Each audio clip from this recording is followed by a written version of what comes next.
македонската заедница, која живее во областа на Преспа, во југоисточниот дел на Албанија, на граница со Република Македонија и Грција, го чува и негова македонскиот јазик, како и традициите, фолклорот и културните вредности. Ова македонска заедница има богата духовна култура, пред се народните песни, обредите и обичаите. Главната улога во обредите и обичаите, како и во пеењето, ја има жената. Таа е чувар на традицијата. Во овој материјал ќе ја представиме пред се вокалната женска традиција, така што може да се говори главно за женско обредно пеење, создадено во далечното минато, кое се сочувало по пат на устно пренесување од генерација на генерација. Ова пеење е познато како трогласно пеење. Најчесто ѓурѓовденските песни се пеат во две групи. Едни жени пеат, па другите истото го повторуваат. И великденските песни се пеат во групи, додека свадбените се пеат во една група. Во однос на гласовите, првата или втората жена ќе речат, другите го земаат гласот, и третата ќе крене, пее во друг глас, ќе ја крене песната, ќе пее повисоко.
Во целата област на Преспа до денес се застапени разни видови песни, кои сведочат за постоење на една многу стара македонска обредно пејачка култура, која низ повеќе вековното постоење ги сочувала карактеристиките на архаичноста.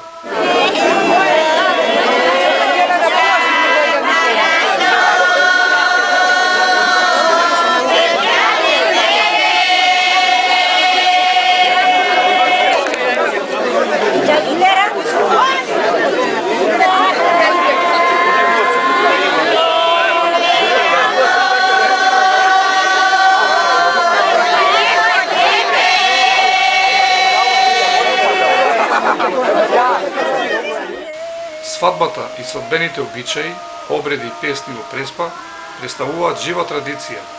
Во текот на целиот свадбен ритуал се пеат песни поврзани со целокупниот обреден процес.